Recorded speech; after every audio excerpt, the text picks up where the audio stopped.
नमस्ते जी। मेरा नाम भूपेंद्र अहलावत है और आज मैं आपको एक कहानी सुनाता हूँ, एक घटना सुनाता हूँ। देखिए, अगर हम बात करें तो चंडीगढ़ से जब शिमला की तरफ जाते हैं तो कसौली से आगे एक जगह आती है कांडा घाट। शिमला और कसौली के बीच में है लगभग कांडा घाट, एक छोटा सा आप उसे टाउन कह सकते हैं। पहाड़ों में छोटे छोटे ये टाउन होते हैं और कांडा घाट से लगभग 10 किलोमीटर दूर चैल की तरफ एक गांव पड़ता है साधुपुल।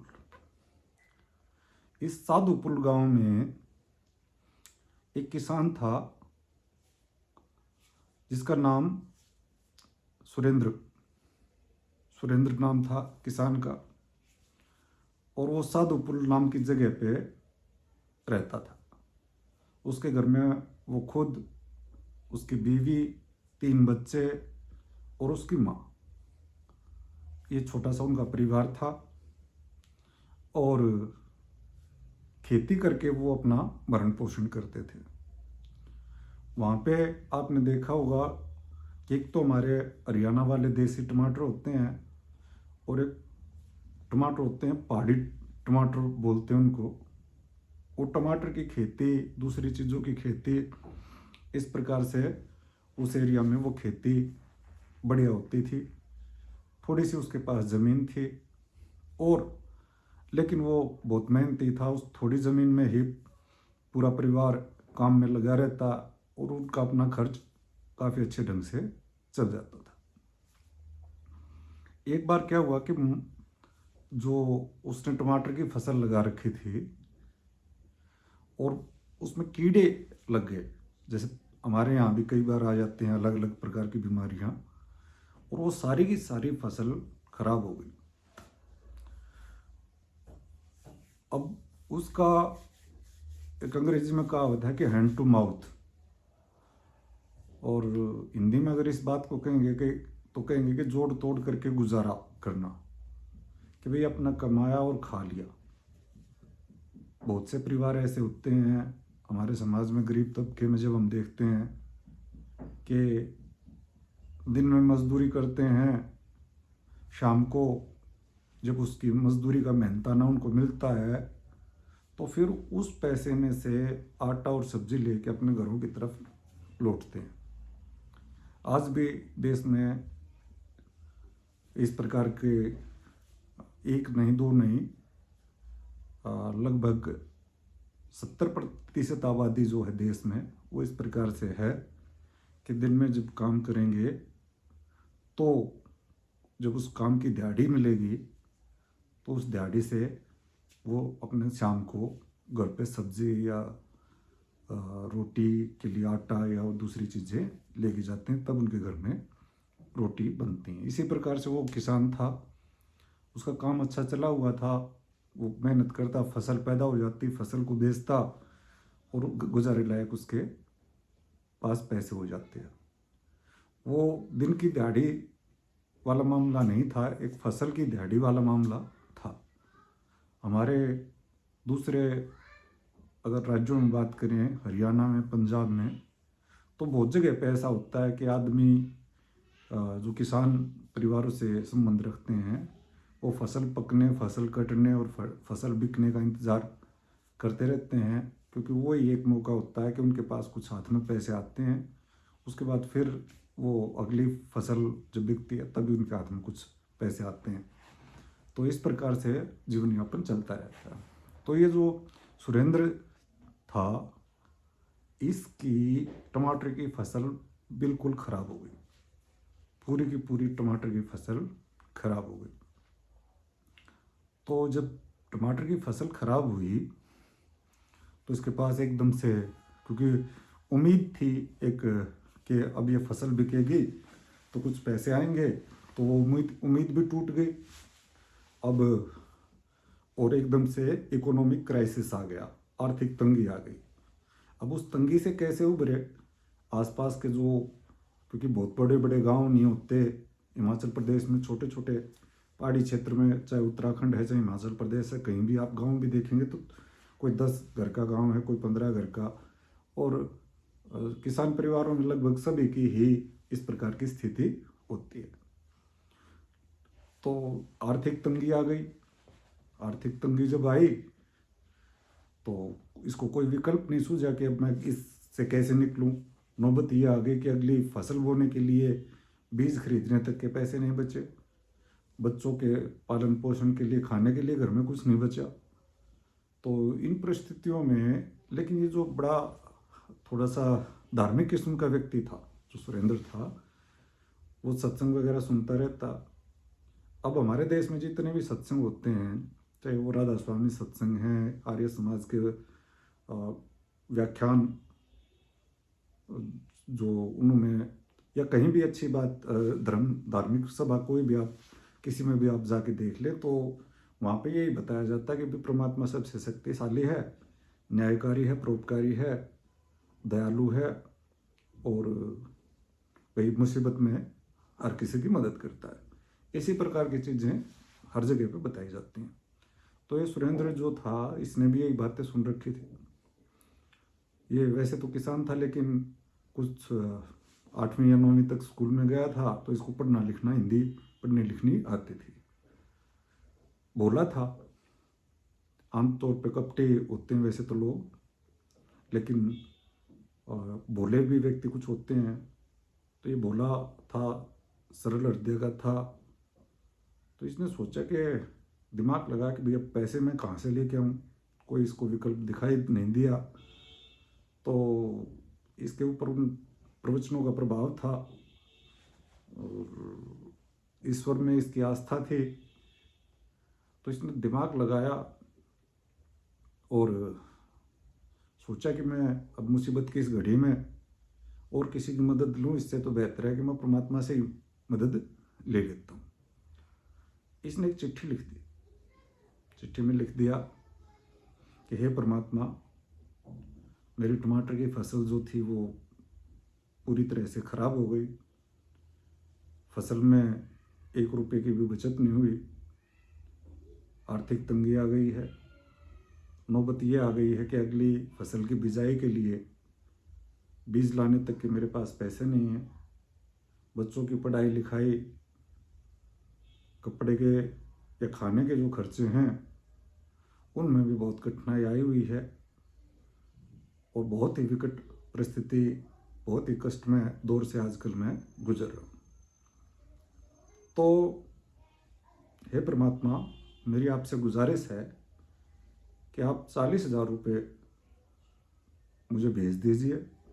इन 40,000 में मैं जैसे तैसे अपना 1-2 महीने का घर खर्च चलाऊँगा। अगली फसल है उसके लिए अपनी ज़मीन तैयार करके अगली फसल बो दूँगा, और आपकी मेहरबानी रहेगी अगले 3-4 महीने में मैं वापस जिस प्रकार से मेरा संघर्षपूर्ण जीवन चल रहा था उसी प्रकार से मैं जीवन वापस मेरे जीवन की घाटी पटरी पे आ जाएगी। और लेकिन अभी हाल फिलहाल नौबत ये है कि 40,000 रुपये अगर आपने नहीं भेजे तो मरने की नौबत आ रखी है। इस प्रकार से सुरेंद्र ने एक चिट्ठी लिखी परमात्मा के नाम पे, और चिट्ठी लिख के उसके लिफाफे में डाला। लिफाफे के ऊपर उसने जो पता लिखते हैं उसमें लिख दिया सेवा में परमात्मा, और अपना पता लिख दिया नीचे। और वहाँ से साधु पुल से चल के पैदल पैदल 10 किलोमीटर दूर कांडा घाट जाता है, और कांडा घाट में जो पोस्ट ऑफिस है, पोस्ट ऑफिस में लेटर बॉक्स होता है बाहर लगा हुआ, जिसमें लेटर डालते हैं लाल रंग का, आपने देखा होगा जगह जगह। आजकल तो पर्सनल कम हो गया है, लेकिन पहले तो बहुत ज़्यादा प्रचलन था।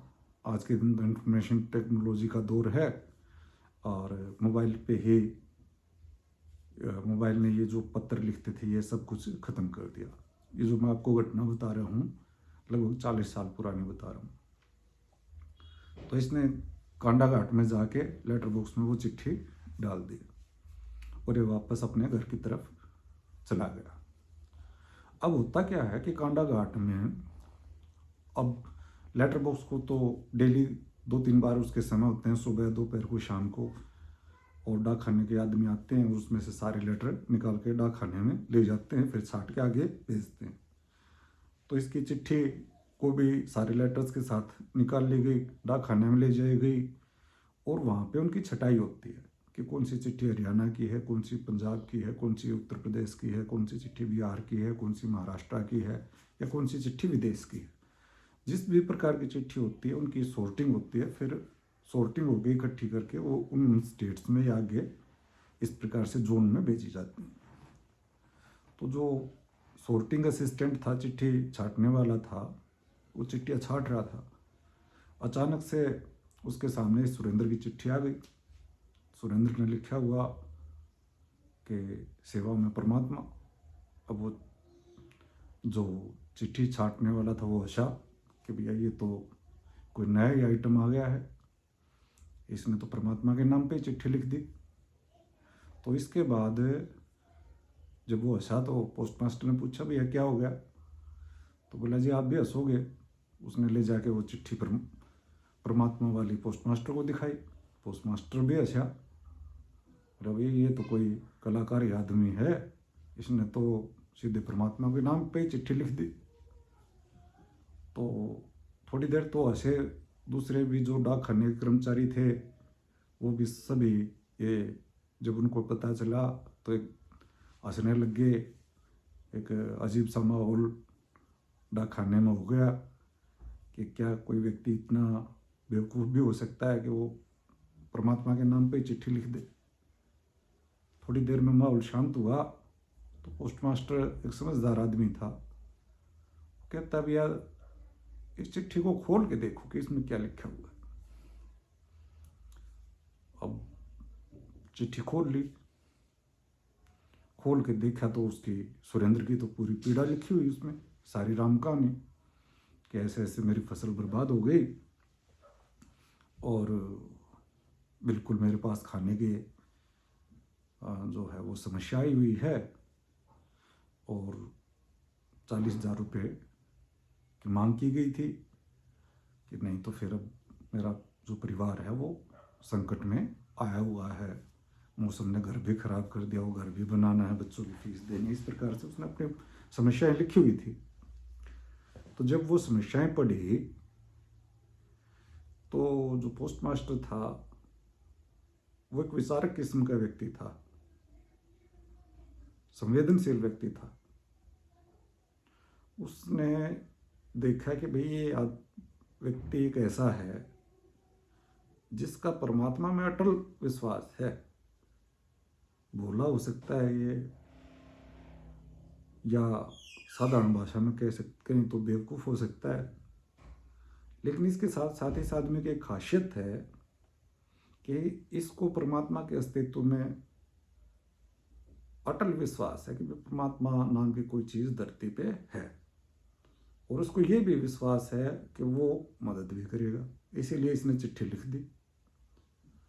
अब ये सोचते सोचते पोस्ट मास्टर ने का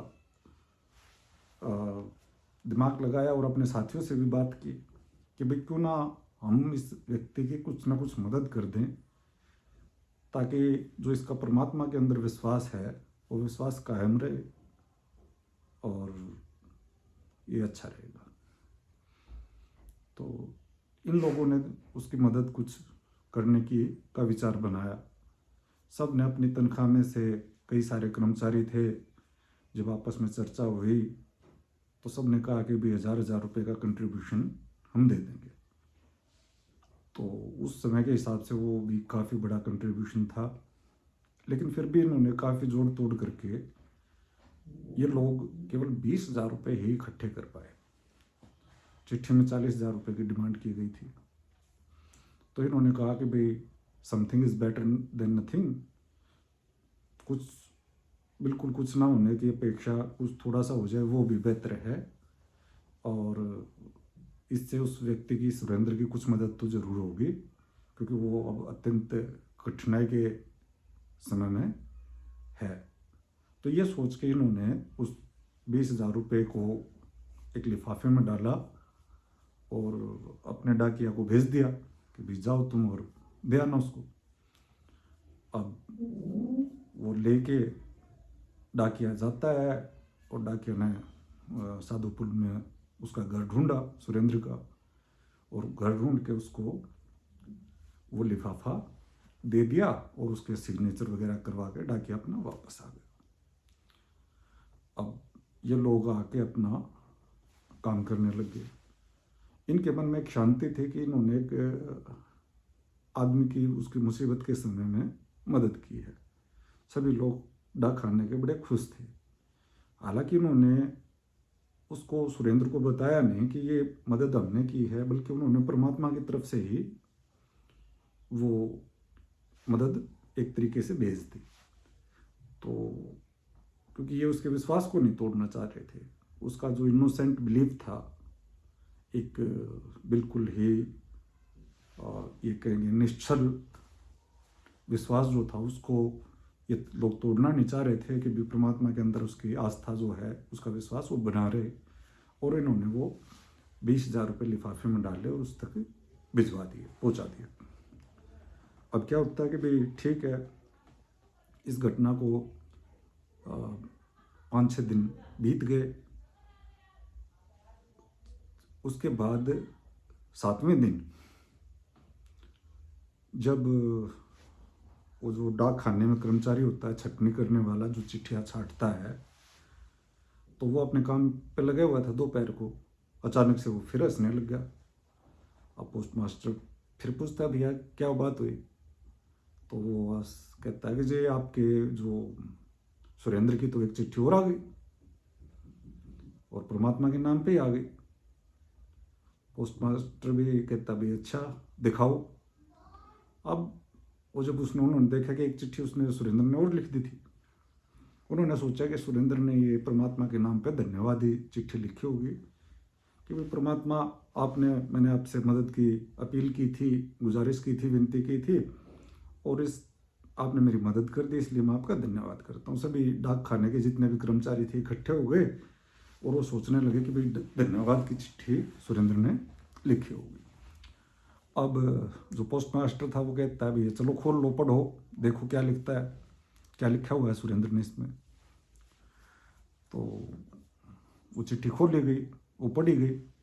जब पढ़ते हैं तो उसमें लिखा हुआ कि हे परमात्मा, आप बड़े दयालु हो, मैं संकट के इस दौर में से गुजर रहा था, मैंने आपसे अपील करी, आपने मदद करी, मदद भेजी, लेकिन परमात्मा आप सर्वशक्तिमान हो, सर्वज्ञ हो, हर चीज़ के बारे में आपको पता है, आपने इतनी बड़ी सृष्टि बनाई, इसलिए आपसे गलती तो बिल्कुल हो ही नहीं सकती।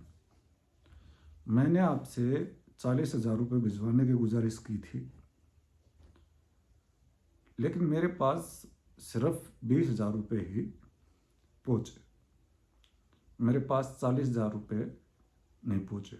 अब ऐसा हो नहीं सकता क्योंकि आप सर्वज्ञ हो और सारी चीज़ों को जानते हो, सर्वशक्तिमान हो, तो ये आपके हिसाब पे गिनने में कोई गलती हो गई हो, मैं नहीं मानता कि ऐसा हुआ होगा। आपने, मेरे को पूरा यकीन है, पूरा विश्वास है कि आपने पूरे 40,000 रुपये ही गिन के भेजे होंगे। लेकिन ये जो डाक विभाग वाले हैं, ये बड़े चोर हैं। इन्होंने उन 40,000 में से 20,000 रुपये तो खुद निकाल लिए और मुझ तक सिर्फ 20,000 रुपये ही पहुँचे। तो परमात्मा, मेरी आपसे विनती है कि मेरा काम जो है ना वो 20,000 में नहीं चल पाएगा। 20,000 रुपये तो मुझे मतलब पूरे 40,000 चाहिए, इसलिए आप 20,000 बचे हुए जो हैं वो भी भिजवा दें। लेकिन हे परमात्मा, मेरी आपसे विशेष दरख्वास्त ये है कि इस बार इन डाक विभाग वालों के हाथ, इनके माध्यम से आप पैसे ना भिजवाएं।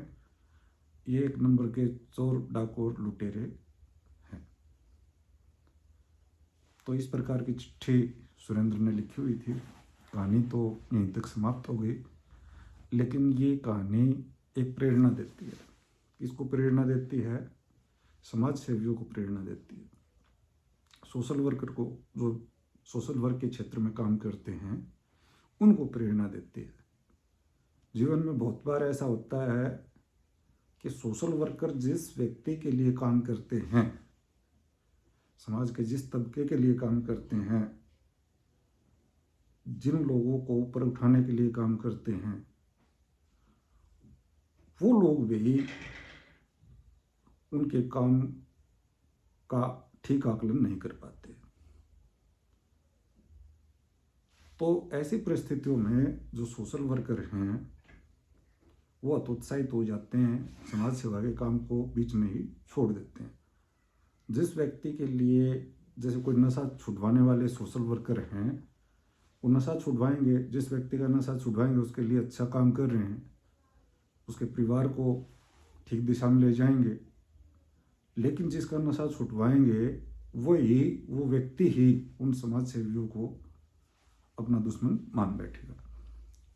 तो इस प्रकार अक्सर, अगर आपने स्कूल में भी देखा होगा, जो अध्यापक स्ट्रिक्ट होते हैं, जो बच्चों को पढ़ाते हैं, डिसिप्लिन में रखते हैं, पढ़ाई के लिए उनको पिटाई भी कर देते हैं। अब उनकी पिटाई का उद्देश्य तो ये होता है कि बच्चा पढ़ लिख के कहीं अच्छी जगह कामयाब हो जाए, वो अपना पढ़ाई में ध्यान दे। लेकिन वो बच्चों, नादान दिमाग बच्चों के, उनको अपना वेल विशर नहीं समझते बल्कि अपना दुश्मन समझ बैठते हैं। तो समाज सेवा के क्षेत्र में भी अक्सर ऐसा होता है कि समाज सेवी जो व्यक्ति होते हैं उनको उतना अच्छा रिस्पॉन्स समाज से नहीं मिलता। लेकिन जो समाज सेवा की ट्रेनिंग होती है तो उसमें एक कहानी बार बार बताई जाती है कि भाई आपको तो डाक खाने के कर्मचारियों की जो काम करना है, आपको ये नहीं देखना कि सुरेंद्र आपका धन्यवाद करेगा या आपको चोर बताएगा। आपका जो काम है वो परमात्मा के खातों में लिखा जा रहा है और आपने अपने मन से अच्छा काम करना है, समाज में भलाई का काम करना है।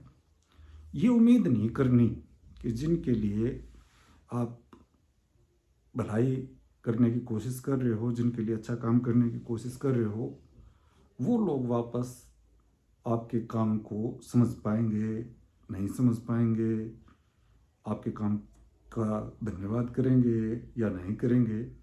इन बातों में समाज सेवी व्यक्तियों को कभी भी पड़ना नहीं होता, क्योंकि अगर वो अच्छा काम कर रहे हैं तो उनकी अंतरात्मा को पता होता है और परमात्मा को पता होता है। परमात्मा के खातों में आपके कर्म, एक एक कर्म अच्छे से लिखा जाता है। यही चीज़ समाज सेवियों को सिखाई जाती है कि भैया आपका जो खाता है वो परमात्मा के पास है और वहाँ पे आपकी सोच, आपके कर्म, आपके हर चीज़, छोटी छोटी चीज़ उसी अंदाज में नोट हो रही है जैसे वो वास्तविकता में है। वहाँ बनावटी का खेल कुछ नहीं है। परमात्मा की आंखों में कोई धूल नहीं झोंक सकता। इसलिए सोशल वर्कर को ये कहानी बार बार सुनाई जाती है कि कई दफ़ा जीवन में ऐसा भी होगा कि आप जिनकी मदद करोगे वही व्यक्ति आपको चोर, डाकू, लुटेरे बताएंगे, जिस प्रकार सुरेंद्र ने डाक खाने वालों को बता दिया। लेकिन फिर भी आपको अपने कर्म करते रहना है, अच्छाई के रास्ते पे बने रहना है। अगर आपको कहानी पसंद आई हो तो इसको ज़्यादा से ज़्यादा शेयर कर दें, और ना आई हो तो कमेंट बॉक्स में लिख दें कि कहानी अच्छी नहीं है।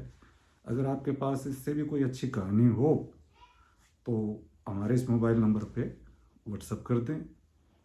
छोटी प्रेरणादायक कोई कहानी है जिससे समाज में कोई प्रेरणा दी जा सकती है, अगर आप हमें भेजेंगे हम आपके आभारी रहेंगे। Thank you very much.